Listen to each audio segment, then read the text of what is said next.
Alam niyo ba ang pakiramdam kapag sa wakas ay makakahiga na kayo sa gabi? Hihilahin ninyo ang inyong makapal na kumot hanggang sa leeg. Pero kahit ilang patong ng kumot ang ilagay ninyo, nananatiling parang yelo ang lamig ng inyong mga paa. O kaya naman, sa araw ang simpleng paglalakad papunta sa labas ng bahay para kunin ang sulat o ang pagtayo sa kusina para magluto ay nag-iiwan ng bigat sa inyong mga binti. Isang kumikirot na pagod na tila ba ang inyong ibabang katawan ay masyadong hirap na dalhin kayo kahit hindi naman kayo naglakad ng malayo. Sa loob ng maraming dekada, sinasabihan tayo ng ilang mga professional sa medisina na ito ay normal na bahagi lamang ng pagtanda. Sinasabi sa atin na ang ating sirkulasyon ay sadyang bumabagal kasabay ng paglipas ng mga pahina ng kalendaryo, parang isang orasan na nauubusan ng baterya. Pero paano kung sabihin ko sa inyo na ang panlalamig na ito ang bigat na ito at ang discomforting ito ay hindi lamang tungkol sa hindi maiiwasang paglipas ng panahon? Paano kung ang mga ito ay aktwal na sintomas ng isang tiyak na kakulangan sa kemikal na nangyayari sa loob ng mikroskopikong dingding ng inyong mga ugat ngayon mismo?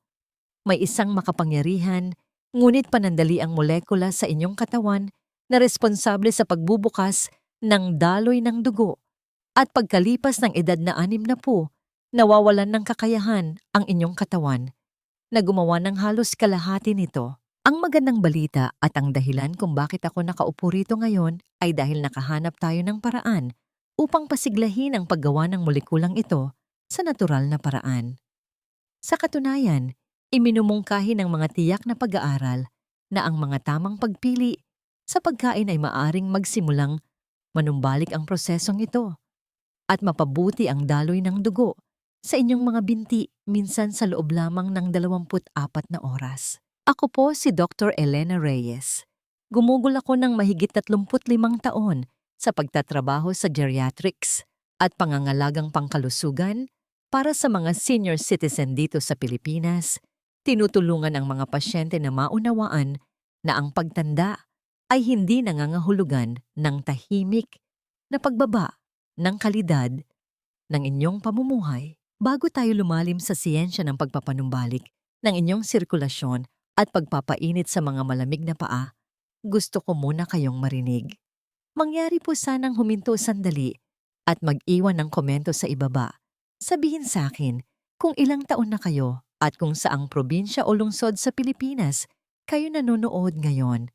Ugali ko na ang umupo kasama ng aking kape sa umaga para basahin at sagutin ang pinakamaraming komento hanggat kaya ko dahil tunay na nakakabuhay ng loob na makita ang isang komunidad ng mga Pilipinong nakatatanda na gumagawa ng mga aktibong hakbang upang alagaan ang kanilang kalusugan. Kung ito ang unang pagkakataon ninyong sumali sa amin, mangyari po sanang i-like ang videong ito at mag-subscribe habang sinasaliksik natin ang mga lunas na nakabatay sa ebidensya ng walang kalituhan upang tunay na maunawaan kung paano aayusin ang sirkulasyon sa inyong mga binti nang hindi umaasa lamang sa mga iniresetang gamot. Kailangan muna nating intindihin ang mekanismo na pumapalya. Dapat ninyong mapagtanto na ang inyong mga arterya ay hindi lamang mga walang buhay at matitigas na tubo tulad ng mga tubo ng tubig sa inyong bahay. Ang mga ito ay dinamiko at buhay na mga organo na idinisenyo upang lumapad at kumipot sa isang ritmikong sayaw kasabay ng inyong puso. Kapag kailangan ninyo ng dugo sa inyong mga binti, halimbawa, kapag umaakyat kayo sa hagdanan o kapag sinusubukan ng inyong katawan na painitin ang inyong mga paa sa isang malamig na gabi, ang panloob na dingding ng inyong mga arterya ay naglalabas ng isang gas na tinatawag na nitric oxide. Ang gas na ito ang biolohikal na senyales na nagsasabi sa mga kalamnan na nakapalibot sa arterya na mag-relax o lumuwag. Kapag lumuwag ito, lumalapad ang ugat, isang proseso na tinatawag nating vasodilation at ang mainit puno ng oxygen at saganang sa nutrisyon na dugo ay mabilis na dadaloy. Ito ang mekanismo ng init ng paggaling at ng sigla. Gayunpaman, habang tayo ay tumatanda, ang endothelium na siyang maselang panloob na dingding na yon ay nagiging matigas at hindi na gaanong epektibo. Pagsapit ninyo sa edad na 60, ang inyong natural na production ng nitric oxide ay maaaring bumaba na ng 50% o higit pa kumpara noong kayo ay 20 taong gulang pa lamang. Ito ang dahilan kung bakit pakiramdam nyo ay mabigat ang inyong mga binti. Ang inyong mga ugat ay literal na masyadong masikip para hayaang dumaloy ng malaya ang dugo. Para itong pagdidilig ng halaman gamit ang hose na tinatapakan ng ibang tao. Ito ang nagdadala sa atin sa ating unang nutritional na interbensyon, isang prutas na madalas binabaliwala ng mga may diabetes at ng mga health-conscious na senior citizen bilang purong asukal at tubig lamang. Subalit nakatago sa loob ng laman nito ay isang malakas na kemikal na susi na may kakayahang buksan ang mga masisikip na ugat na yon. Ang prutas na yon ay pakwan. Ngayon alam ko kung ano ang iniisip ninyo. Maaring nakikita ninyo ang pakwan bilang simpleng merienda sa tag-init para sa inyong mga apo, hindi isang gamit medical. Ngunit sa mundo ng vascular physiology, tinitingnan namin ang pakwan bilang pinakamayamang natural na mapagkukunan ng isang particular na amino acid na tinatawag na L-citrulline. Dito nagiging kawili-wili ang biochemistry para sa amin. Maaaring narinig nyo na ang L-arginine, isang supplement na naging sikat sa maraming taon dahil ito ang direktang pinagmumulan ng nitric oxide. Ang lohika ay simple. Kung iinom ka ng arginine, mas marami kang magagawang nitric oxide. Gayunpaman, ang katawan ng tao ay bihira maging ganoon kasimple. Kapag uminom kayo ng arginine supplement, ang inyong atay, na siyang pangunahing sistema ng pagsala ng inyong katawan, ay sinisira ang malaking bahagi nito bago pa man ito makarating sa inyong daluyan ng dugo. Dito ipinapakita ng L-citrulline na matatagpuan sa pakwan ang pagiging superior nito. Natatangi ang citrulline dahil kumikilos ito bilang isang lihim na molekula. May kakayahan itong lampasan ang mahigpit na sistema ng pagsala ng atay at direktang nagpupunta sa mga bato o kidneys. Kapag nasa mga bato na ito ay ginagawang arginine at pagkatapos ay inilalabas sa daluyan ng dugo upang lumikha ng nitric oxide sa loob ng mga ugat. Epektibo nitong naipupuslit ang gasolina lampas sa checkpoint na nagre-resulta sa mas mataas at mas pangmatagalang antas ng nitric oxide kaysa kung uminom kayo ng arginine mismo. May isang mahalagang pag-aaral na inilathala sa Journal of Nutrition and Metabolism ni Dr. Villanueva at ng kanyang mga kasamahan na partikular na tumingin sa prosesong ito sa mga matatanda. Hindi lang sila nang hula, sinukat nila ito.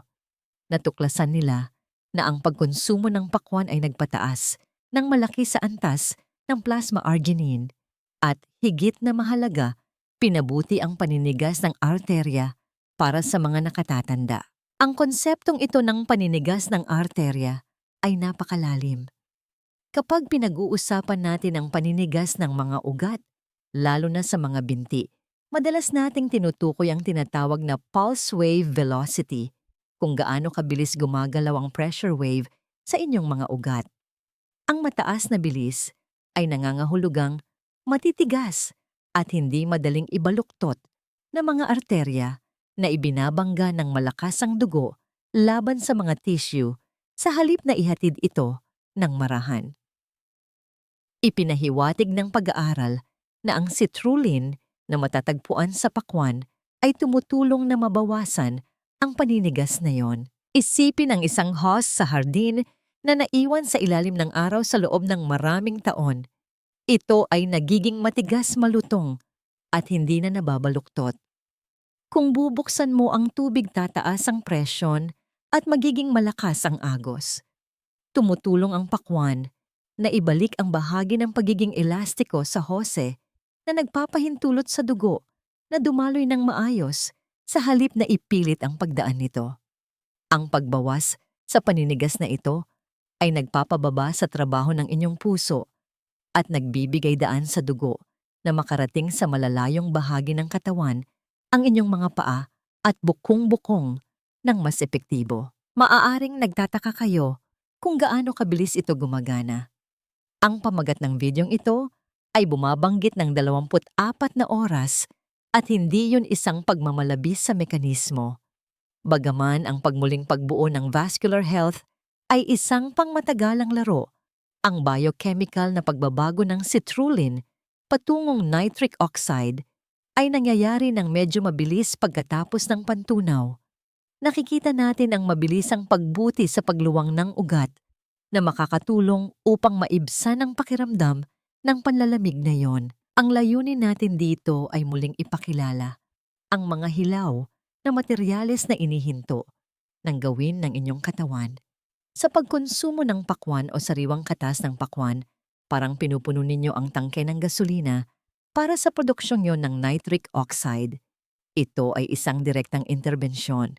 Sa halip na pilitin ang puso na magbomba ng mas malakas laban sa masisikip na ugat, ginagamit natin ang pagkain para sabihin sa mga ugat na bumuka at tanggapin ang daloy ng dugo. Ngunit ang pagpapaluwag lamang ng ugat ay unang hakbang pa lamang sa ating estratehiyang may 3 bahagi. Kung ang mismong dingding ng ugat ay nasira o kinalawang na ng mga dekada ng oxidative stress, hindi nito magagamit ng maayos ang gasolinang iyon. Kailangan natin hindi lamang palawakin ang kalsada, kundi ayusin din ang semento na nagdadala sa atin sa pangalawang prutas na may kahangahangang katangian na nagpoprotekta sa mismong pader ng arterya. Kapag natugunan na natin ang agarang mekanikal na issue ng pagpapaluwag sa mga ugat ng dugo, gamit ang L-citrulline na matatagpuan sa pakwan, haharapin natin ang pangalawa at marahil ay mas mapanirang hamon sa tumatandang katawan, ang istruktural na kalusugan ng mismong dingding ng ugat. Maaaring nasa inyo na ang lahat ng gasolina sa mundo, pero kung ang makina ay kinalawang at kinain na ng kalawang, hindi talaga aandar ang sasakyan sa inyong mga binti. Ang makinang ito ay ang endothelium, ang mikroskopiko, solong-selulang layer na bumabalot sa bawat arterya, ugat at capillary sa inyong katawan. Sa mga pasyenteng higit sa edad na 60, ang dingding na ito ay madalas na nagdurusa mula sa matinding pagkasira dahil sa mga dekada ng pagkakalantad, sa mataas na presyo ng dugo, pagtaas ng asukal sa dugo, at mga free radicals. Ang pagkasirang ito ay lumilikha ng isang magaspang na ibabaw kung saan ang daloy ng dugo ay nagiging magulo at hindi epektibo. Ito ay nagdadala sa atin sa ating pangalawang napakasustansyang prutas, ang pomegranate o granada. Ang granada ay madalas na pinupuri sa mga sinaunang teksto at alamat bilang simbolo ng buhay at sigla, at ang modernong agham ay sa wakas sumasabay na upang maunawaan kung bakit. Ang prutas na ito ay hindi pinili para sa listahang ito dahil lamang naglalaman ito ng mga karaniwang bitamina tulad ng C o K, kundi dahil ito ay siksik sa mga tiyak na bioactive compounds na tinatawag na punicalagins at mataas na antas ng mga natatanging polyphenols. Ang mga ito ay hindi lamang ordinaryong nutrients. Sila ay napakalakas na antioxidants na pinupuntirya ang vascular tissue. Upang maunawaan kung bakit ang granada ay napakahalaga para sa sirkulasyon sa inyong mga binti, kailangan nating tingnan kung ano ang nangyayari sa nitric oxide pagkatapos itong gawin ng inyong katawan. Kahit natulungan kayo ng pakwan na gumawa ng mas maraming nitric oxide, ang inyong katawan, lalo na habang kayo ay tumatanda, ay naglalaman ng mataas na antas ng superoxide anions. Ito ay mga free radicals, mga hindi matatag na molekula na gumagala sa daluyan ng dugo at agresibong sinisira ang nitric oxide bago pa nito magawa ang kanyang trabaho. Ito ay isang biolohikal na labanan na nagaganap sa inyong dugo bawat segundo.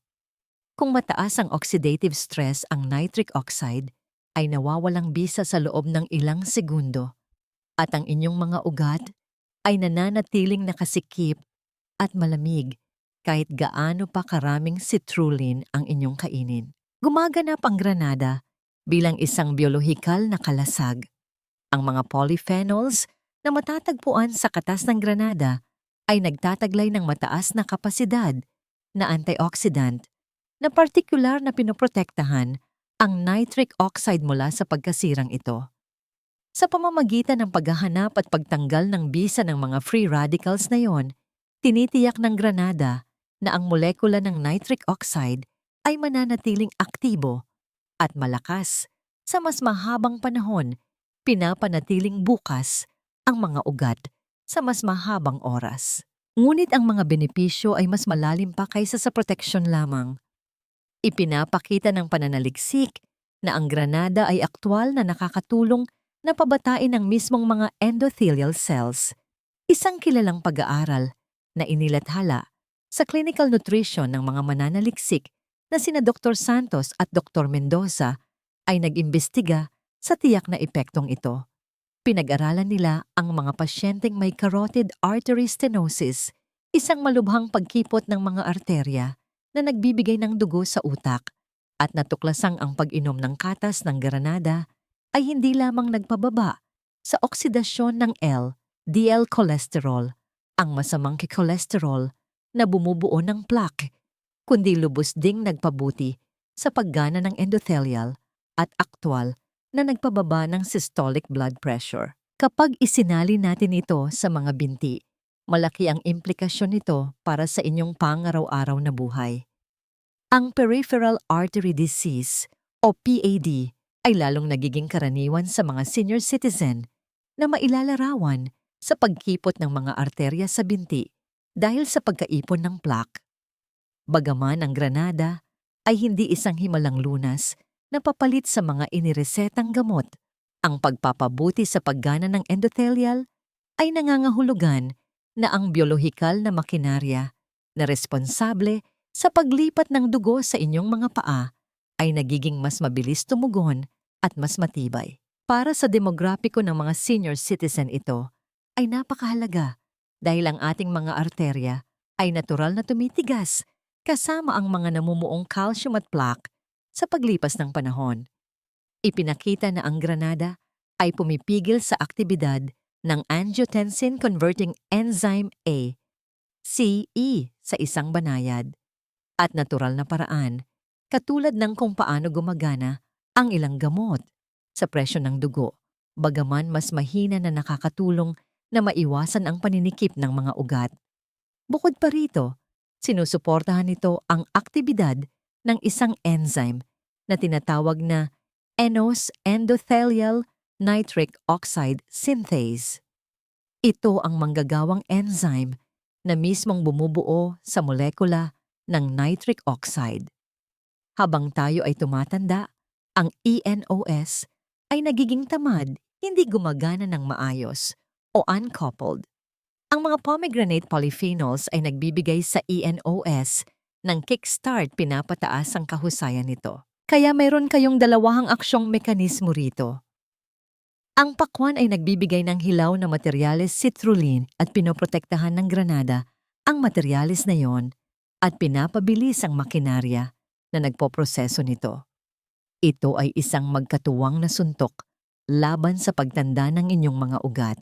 Madalas kong pinapayuhan ang aking mga pasyente na huwag tingnan ang mga prutas na ito bilang panghimagas na masisiyahan lamang tuwing pista opisyal, kundi bilang mga kapaki-pakinabang na sandata sa kanilang kalusugan. Gayunpaman, dapat tayong maging praktikal sa pagkonsumo. Ang mga granada ay kilalang mahirap kainin, ang pagbabalat nito ay isang mabusising gawain at ang katas na nabibili sa mga supermarket ay maaaring maglaman ng mataas na asukal. Para sa mga nagbabantay ng kanilang blood sugar, tulad ng aking mga pasyenteng may diabetes, ang pagiging katamtaman ay susi. Ang pagkuha ng mga buto arils mismo At pagkain nito ng buo ay nagbibigay ng fiber na nagpapabagal sa pagsipsip ng asukal, pumipigil sa biglang pagtaas ng insulin. Ang layunin ay maipasok ang mga punicalagins na yon sa inyong sistema upang bantayan ang inyong mga arterya nang hindi nilulunod ang inyong katawan sa glucose o asukal. Ngayon napaluwag na natin ang ugat gamit ang pakwan at naprotektahan na natin ang dingding gamit ang granada. Ngunit may isa pang balakid na nagpapahirap sa halos lahat ng nasa edad 60. Pataas isang tahimik na apoy na nasusunog sa loob ng mga tissue at pumipigil sa dugo na makarating sa mga maliliit na capillaries sa inyong mga paa. Ang salik na ito ay kumikilos na parang isang pisikal na harang, iniipit ang maliliit na ugat at pumipigil sa palitan ng sustansya. Ito ay ang pamamaga o inflammation. Maaring hindi ninyo ito nararamdaman bilang isang matalim na sakit, ngunit ang mababang antas, pabalik-balik na pamamaga, ay malamang na nasa inyong vascular system ngayon na nagpapapagod at nagpapatigas sa inyong mga arterya.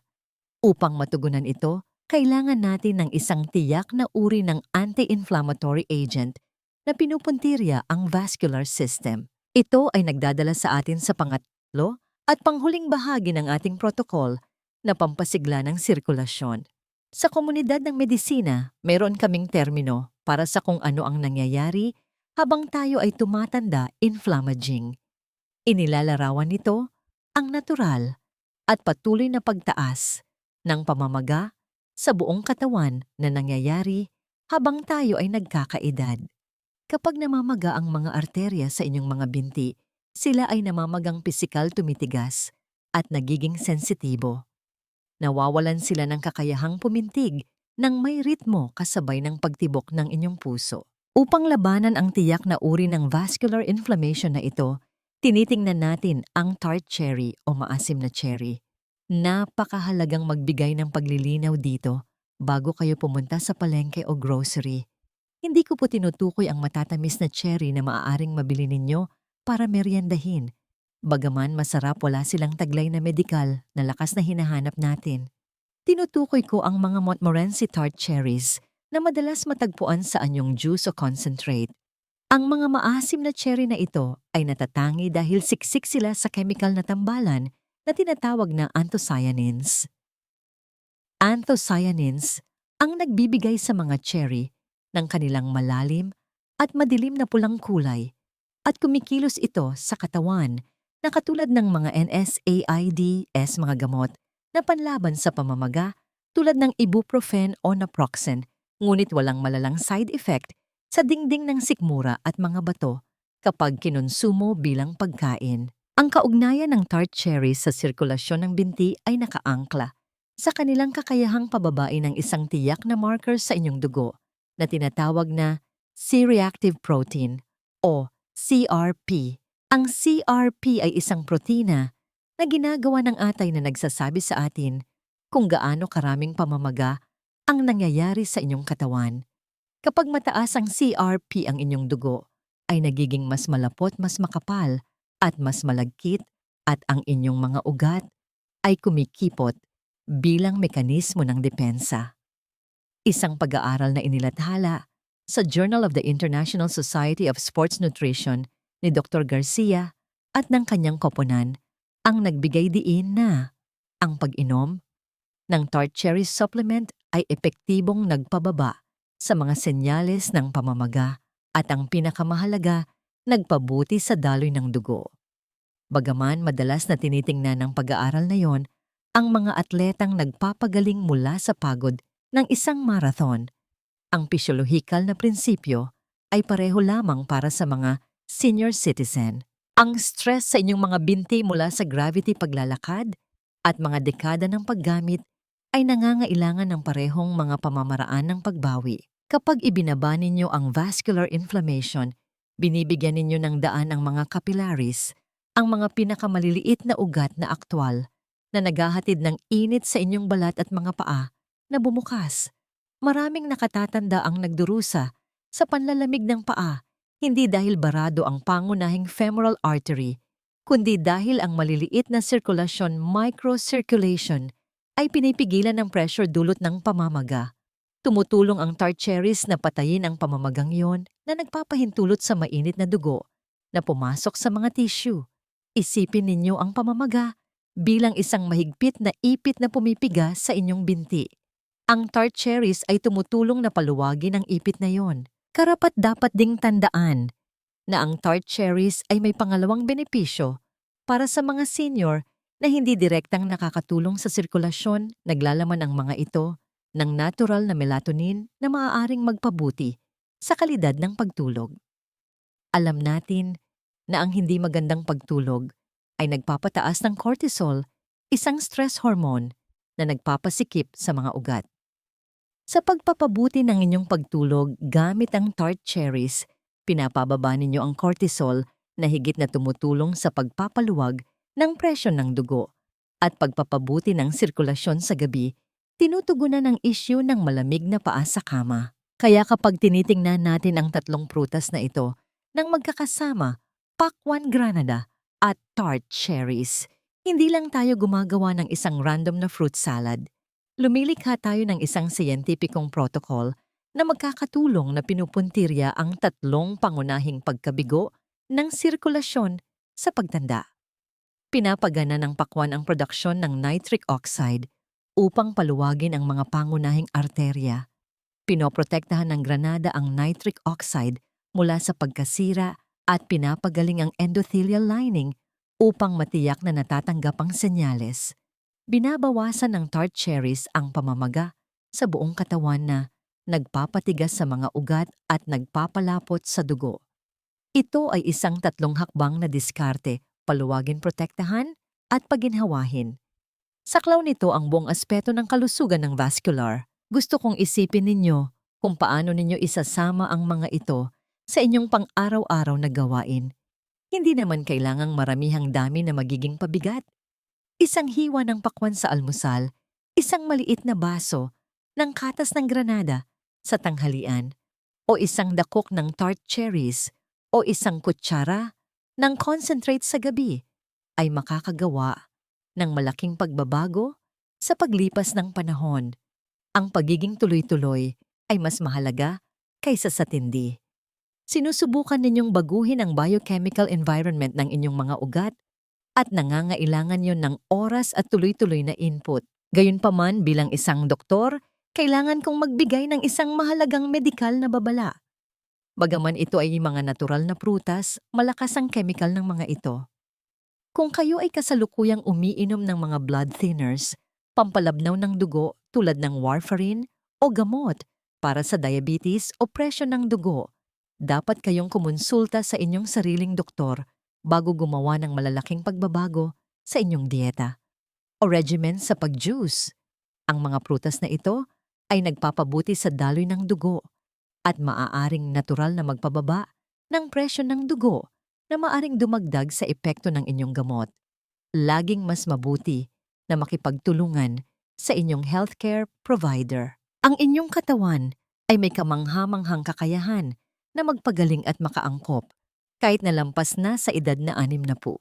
Hindi ninyo kailangang tanggapin ang malamig, mabigat o masakit na mga binti bilang isang permanenteng realidad ng pagtanda. Sa pamamagitan ng pag-unawa sa siyensya ng nitric oxide, kalusugan ng endothelial at pamamaga, maaari ninyong kontrolin ang tadhana ng inyong mga ugat. May isang napakahalagang aral tayong dapat tandaan. Ang ating katawan, gaano man tayo kaedad, ay laging may kakayahang sumigla kung bibigyan natin ito ng tamang pag-aalaga.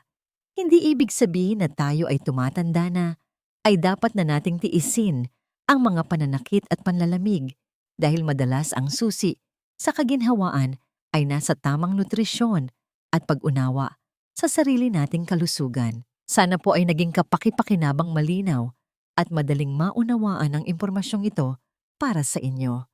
Kung nagustuhan ninyo ito, mangyari po sanang ibahagi ang videong ito sa isang kaibigan o kapamilya na maaaring nahihirapan sa kanilang paggalaw o sirkulasyon. Ito ay isang maliit na kilos na maaaring magpabuti ng malaki sa kalidad ng kanilang buhay. Huwag niyo rin pong kalimutang mag-iwan ng komento sa ibaba at mag-subscribe sa ating channel para sa marami pang payong medikal. Maraming salamat sa pagbibigay ninyo ng inyong oras sa akin ngayon at sa pagiging proaktibo sa inyong kalusugan. Aasahan ko po ang pagbabasa ng inyong mga komento at pagkita sa inyo sa susunod nating pagkikita. Manatiling mainit at manatiling malusog